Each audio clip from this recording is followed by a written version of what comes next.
What's going on, gamers? Welcome back to another classic CS video. Today, we're building a winter-themed inventory. This idea popped into my head just a few days back, and I was super excited to make it. Let's hop into the skins. Starting out on the Glock, we have the Winterized. I don't think this skin has ever made an appearance in a CS video, so everybody give it a round of applause for its first ever appearance. Glock number 2 is going to be the Mirror Mosaic. Reason I picked this Glock, it actually gives like super winter vibes in my opinions. It reminds me of kind of like an ice lake, something like that. The frozen mirror, right, of pure, just unfiltered, unsnowed ice. It's a very cool Glock, honestly.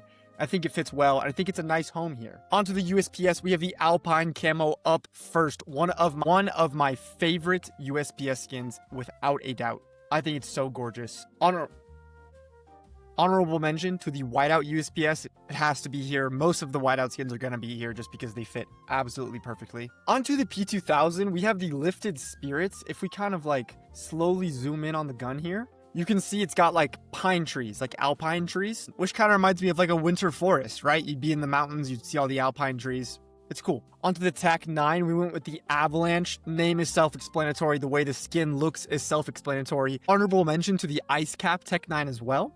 And then, of course, the Tech 9 whiteout. Again, like I said, most of the whiteout skins are going to be here. They deserve to be here. They look great, and they fit theme. On to the 5.7, we have the Trimverulite. I don't know how to pronounce this skin, but it's got, like, Alpine Camo vibes to me. Like, that DD-Pat blue pattern, almost like bright water pattern. It feels very wintry to me. And to be honest, we didn't have a big selection of winter 5.7, so we're making do with what we have. Onto the P250. Again, we have the whiteout. Unfortunately, like I said with the 5.7, we didn't have P250 winter options, so we're stuck with the whiteout. Onto the Deagle, I have the Starcade chosen here. Now, you're going to have to bear with me here, guys.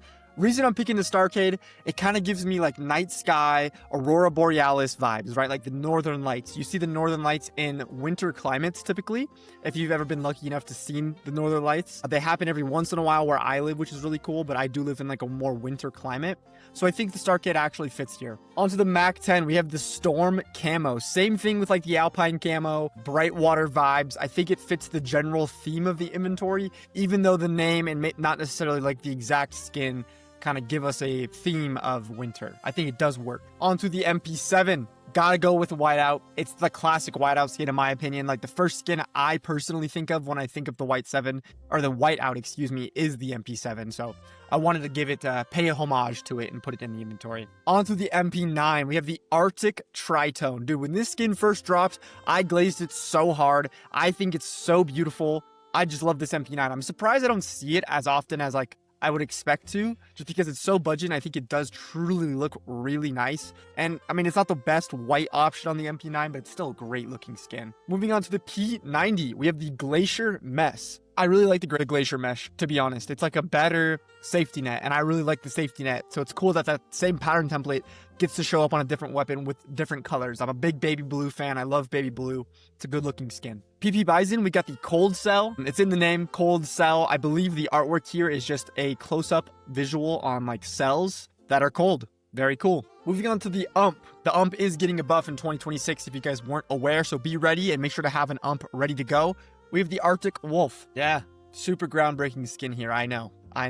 We did just recently pass 4,000 subscribers. I wanted to take a moment and thank each and every single one of you gamers for helping me achieve such a phenomenal milestone in our journey so far. We're setting a new goal. Once we hit 4,500 subscribers, I will give away this Survival Knife Doppler Phase 4 to one of you lucky subscribers. All you got to do to enter is leave a like, comment, and be subscribed. And again, help me get to 4,500 subscribers, guys, and this knife could be yours. Back to the video. On to the XM, one of my favorite XM skins of all time. We have the Frostboar.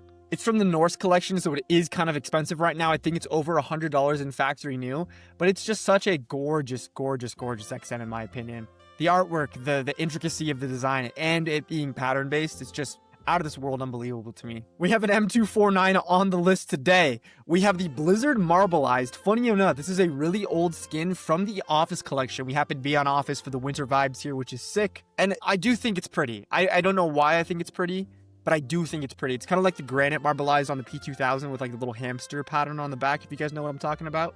but it's a nice M2. Yeah. Moving on to the AK. AK number 1, we have the Ice Cold. This AK was extremely hated on when it first dropped. Called a Valorant skin. It got called every slur in the book. Every slander word that you can throw at a Counter-Strike skin, the Ice Cold received, took it on the chin like a champion, and is still belonging in budget inventories and being great in budget inventories to this day. Put some respect on the Ice Cold's name. And of course, the AK-47 front side Misty, the AK that was destined to be in this inventory. The front side Misty gets slept on so much, right? It's never the main AK. It's never the number 1 blue AK. It's never the number 1 baby blue AK. For once in its life, the front side Misty is the main centerpiece of an inventory, and that is today. And thank you, front side Misty, for your years, for over 10 years of hard work and dedication to this game.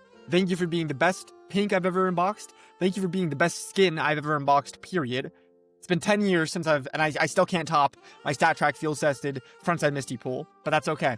Thank you, frontside Misty. Onto the AUG, we got the Arctic Wolf. Once again, shout out the Skin Families video part 2 coming soon, gamers. Onto the FAMAS, we have the Yeti Camo, the skin that started this inventory idea to begin with. If you guys saw the video, came out on Tuesday, about 2 days ago from the time of recording this video. It's a beautiful FAMAS. We got 2 really nice FAMASes. We got this Yeti camo, and then we got like the Ghost camo or something like that. I forgot what the red and gray one is called. They're both beautiful, but I think the Yeti camo is the superior FAMAS, my personal opinion. Onto the Galil, one of the most beautiful Galils in the game. It is the Winter Forest. If you guys have never seen this skin, there's probably a reason, because unfortunately it's never going to look as good as it looks right now. This is a automatically generated one with a good flow, a perfect pattern, and they just never look this good. They wear very poorly, they always look scuffed, and it's just truly such a shame because it's such a beautiful Galil in my heartfelt opinion. Onto the A1S, I kind of had to go with the Bright Water. There wasn't a perfect option, to be honest. I think the Bright Water fits. I think it's on theme for sure. I just don't think it was perfect. If you guys could think of a better M4A1S option, please let me know down in the comment section below. I mean, there was like the Icarus fell, which I thought might be able to work, but Icarus flew close to the sun, and the sun is the opposite of wintertime, so I didn't think that could work. So yeah, let me know if you guys have any alternative options for the M4A1S. I'm very open. And on the M4A4, we have the Naval Shred camo. Don't get me wrong, I totally think it fits on our theme here. I just don't think it's the absolute perfect option. So again, same with the M4 and the M4A1S. If you guys have alternative options, please leave a comment down below letting me know what you guys think. Onto the op, we have the Ice Cold. Now, the Ice Cold in the op does a lot better job of it making it feel kind of like a glacier, like the blue part feeling like ice. That looks like ice to me, like the way those little like shapes and stuff are on there. And for whatever reason, the Ice Cold op did not get as much backlash as the AK Ice Cold got. And I don't know what the reasoning behind that is. I think they both look good. I think the op looks better. What bothers me about the op, let me get a close-up on the camera here, this red circle that's in the scope and the orange bolts. I think that really throws off the vibe of the skin. So other than that, I think it's a really nice op. Now, last but not least, we have the Scout Ghost Crusader. There wasn't a absolute perfect option for the Scout. There was a ton of like okay, decent options, but the Ghost Crusader just kind of gave me vibes that it was cold. Like you'd pick this up and it'd be frozen. You'd use this on like a winter hunting trip, something like that, right? You guys feel me? Anyways, guys, that is the list. I really hope you enjoyed the video. Let's get a nice cinematic view of our winter soldier here. Make sure to leave a like, comment, and subscribe if you enjoyed. Thank you all so much for watching. I will see you next time. Have a great weekend.